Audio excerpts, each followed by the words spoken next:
Hi everyone, welcome back to Lifting the Lamp. I'm Frater Eleftheria, and tonight I'm going to be talking again about Enochian magic, and we're once again going to be doing some decoding and deciphering of the Enochian magical system in order to uncover meanings and uncover features of that system which have not really been spoken about before. So that's the journey that we're going on again tonight. I hope you enjoy this video on the Enochian system of magic, and specifically how to reconstruct the Heptarchic Talismans.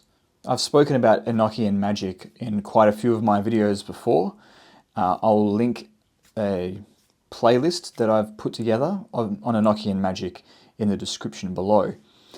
And most people's introduction to Enochian magic is through their study of the Hermetic Order of the Golden Dawn, sort of 19th century Western esotericism, which picked up the practice of Enochian magic from the much earlier Elizabethan source material for Enochian magic. And a lot of the stuff that's come through the Golden Dawn, we've got the great table of the 4 watchtowers, which is a very familiar kind of symbol in the Golden Dawn tradition of Western esoteric magic. Also, the practice of scrying the ethers is very familiar, has come through those kinds of orders and secret societies, like the Golden Dawn, like the AA. But one part of the Enochian magical system which kind of wasn't picked up by those groups is the Heptarchic part of the Enochian system. The Heptarchia refers to the 7 angels of the planets, and there was a distinct part of the Enochian system which was channeled by Dee and Kelly, which was about working with those angels for various things. What were the angels of the Heptarchia summoned for?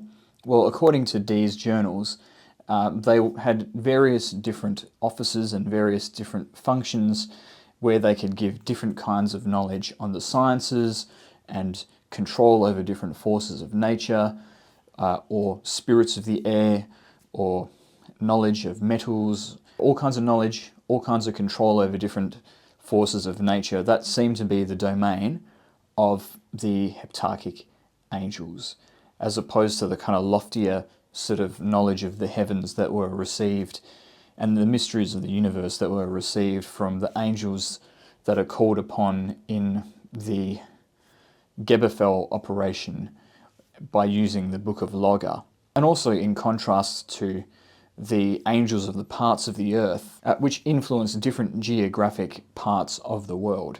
And it's only quite recently that the Heptarchia has been looked at by Enochian scholars and magical scholars.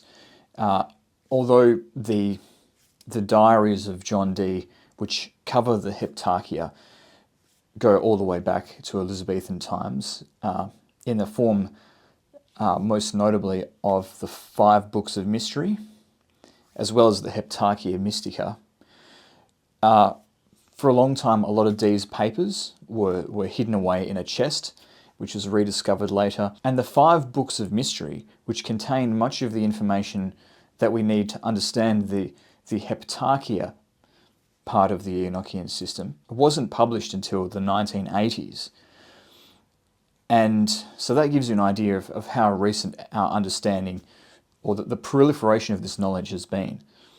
And to top it all off, we don't actually have all the information that we need to kind of definitively answer how to create or construct all the various tools that you need in order to practice this system of magic.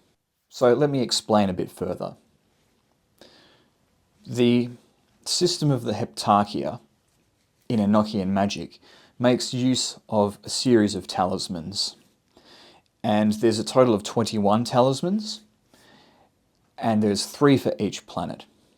So for each planetary influence, there is an angel who is considered the king of that planet. Ranking underneath that angel, there is an angel who is considered the prince of that planet. And then underneath that angel, there are a series of ministers. And there's 6 ministers in total for each planet, for a total of 42 ministers. So we have an angelic hierarchy that is established within the Heptarchia of having a king, a prince, and ministers within each kind of sphere of a planet. And those are the beings that are being called upon in the Heptarchia system. But you need a talisman for all three, for the king, the prince, and the ministers.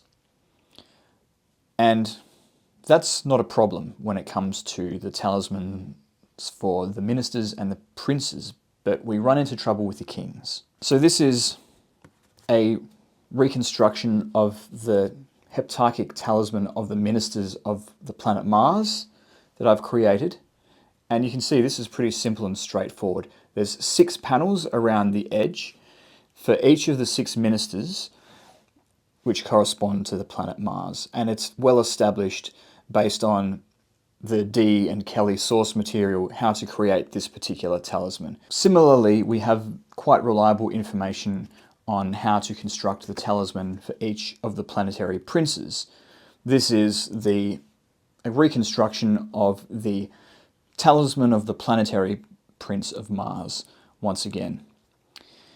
And so very clear instructions on how to create that from the Dee and Kelly source material. And then the final talisman set for each planet is the talisman of the king.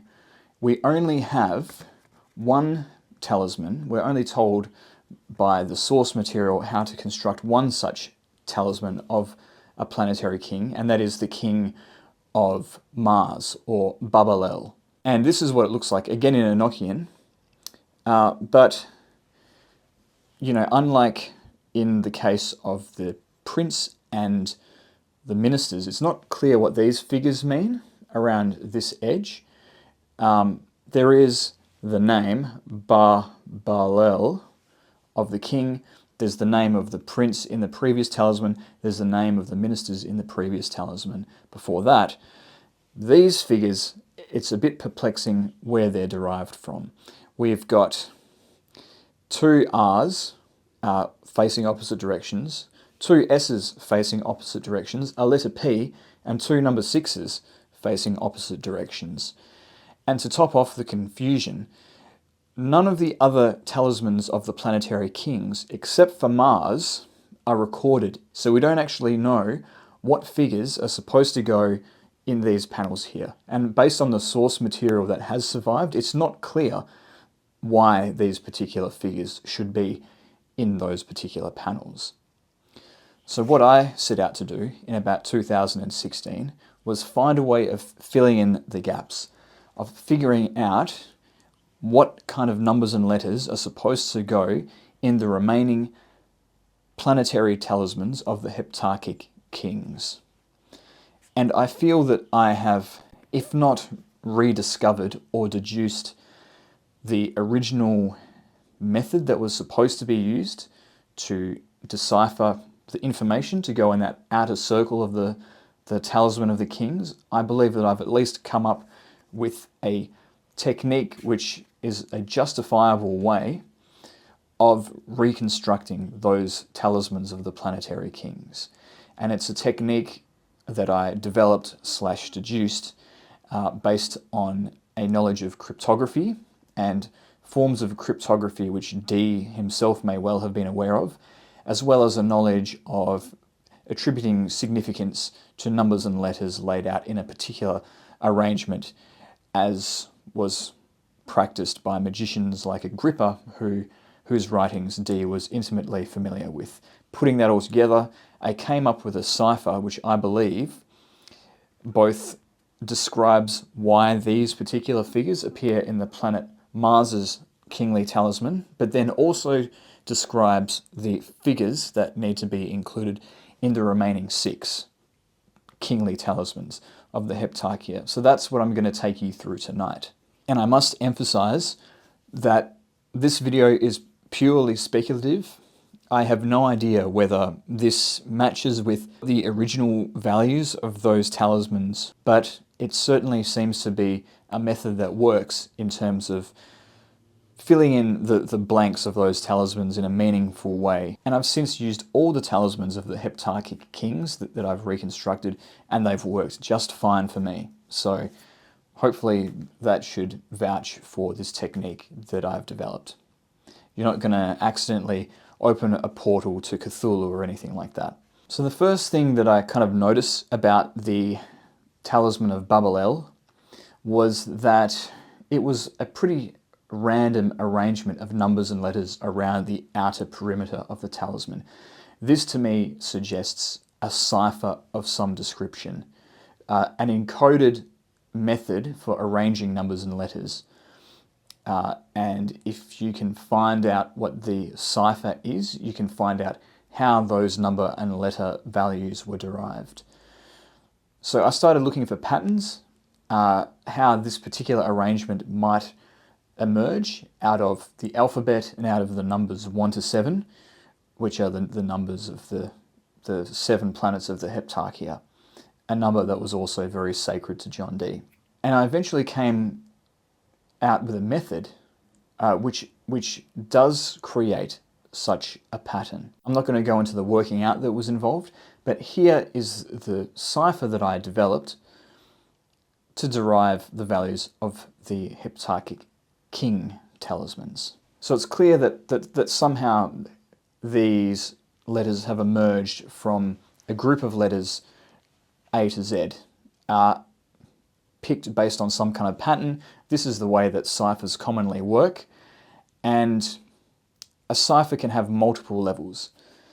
And so for me, the first step is to arrange the letters of the English alphabet like so, in a table that is 4 by 7. And the way that I've arranged those is that the first and the last panel are actually empty, because there need to be some spaces in order to fit all of the letters symmetrically into a table like this. Once I'd done this, I needed a way of creating an even pattern, and so I needed to reduce the rows into rows that were equally of 3 letters each. So for the first and the last row, that was already possible because there was already one panel that was empty. For the remaining rows, I got rid of one column of letters, which is the second from the left, as you can see here, and then recombined the rows into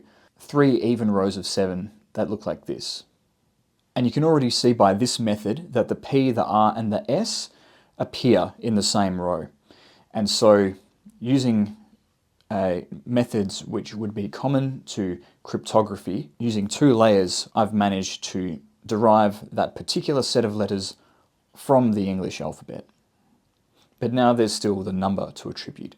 And the way that I did that was by adding another level to the cipher, as well as looking at the way that the planets are arranged in the Enochian system. So in order to have P, R, and S attributed to the number 6, I had to number the rows from the top down to the bottom, but starting from the bottom and then working my way down from the top to the second from the bottom. This is another common way of creating an encryption, rearranging the order of numbering by one value. So this is eventually what I came up with. And we see that the number 6 appears alongside P, R, and S where it's supposed to appear. Now, the final stage of the cipher involved finding out how each of the planets was attributed to each of those rows. Now, it needs to be noted here, if you look all throughout the Heptarchic system, the sequence of the planets, the sequence of the 7 planets is most unconventional. In traditional classical astrology, the sequence goes from the bottom to the top: the Moon, Mercury, Venus, the Sun, Mars, Jupiter, Saturn. In the Enochian system, the order of the planets is Venus, the Sun, Mars, Jupiter, Mercury, Saturn, the Moon. So that is the order that the planets need to appear in our cipher. And as it so happens, if you put the planets in the order that they appear in the Enochian sequence, starting from the moon and working through, then every planet appears at its point on the rows of the cipher where it needs to appear, as we can see with the appearance of Mars next to the number 6 and next to the letters P, R, and S. And of course, that also gives us the numbers and the letters of the remaining 6 planets. And the process of deciphering the 7 kingly talismans is complete. Then it's just a simple matter of following the same pattern for placing those numbers and letters around the perimeter of its given kingly talisman. The first letter appears once, reversed in the following placement. The second letter appears twice, once as it normally appears, then reversed in the chamber directly to the right as follows. And the third letter also appears twice, as before, once normally, once reversed to the right of this. And here is that placement. The number appears twice, once normally and once reversed. Unlike the letters, which were reversed horizontally, the numbers are reversed vertically, so that the reversed number is upside down. The number appearing twice is allocated in the following way. And then it's simply a matter of adding the name of the king and the king's sigil in the middle. And there you have it. You've got your reconstructed Heptarchic kingly talisman. And another thing that reinforces that this method is one that could really work and is very much in keeping with the spirit of Western magic, is its resemblance to another way of attributing the values of letters to the planets, which comes from the magician Agrippa, whose writings were very familiar to John Dee. So basically what we're looking at here is a table that was created by Agrippa for calculating the name of one's natal angel. In order to kind of explain what's represented here, we have got a series of rows, each of which is one of the Hebrew letters from Aleph to Tav. What has been done here is the zodiac wheel has been divided up into its degrees, and each degree has a Hebrew letter. And once you reach Tav, it starts to repeat from Aleph again until all 360 degrees have been given a letter. The columns you'll see are attributed to one of the 7 planets. And then you'll see in this part of the table that the Hebrew letters appear sequentially from right to left and from top to bottom through each of the columns.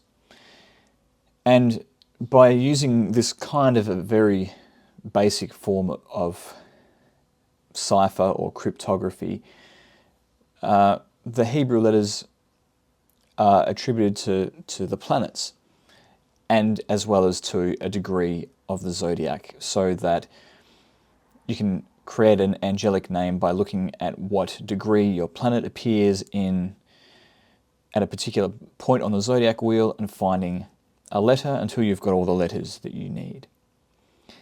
And so basically what we have here is a way of creating a pattern through a table of letters, and in fact numbers, because the rows actually represent degrees of the zodiac. We have a precedent for certain patterns in a language resembling a hidden code which has attributions of each of the 7 classical planets within it, depending on the order or the pattern in which those letters appear. It's perfectly feasible that Dee was familiar with this concept. He was familiar with cryptography and with the English language, of course, and all of this kind of worked together to influence the way that the Heptarchic talismans of the kings were constructed. Or at the very least, this kind of pattern that I've discovered follows the same kind of logic as whatever would have been presented as the way to derive the numbers and letters for each of the Heptarchic kingly talismans. So that's it. That is my method for deriving the figures that are missing in the Heptarchic king talismans of the Enochian system of magic. Hopefully this will open up the system of Enochian magic even further and get people thinking a bit more about the missing pieces of the puzzle of the Enochian system, and how we might come to put those pieces back into place. So I hope you enjoyed that. If you did and you're new, please subscribe to this channel to support my work. Like the video, of course, so the algorithm notices it. You can also subscribe to me on Odyssey, and if you want to support me further, please hit the join button down below to become a member, or you can also hit the thanks button to give me super thanks. But thanks again for listening, and I'll see you next time.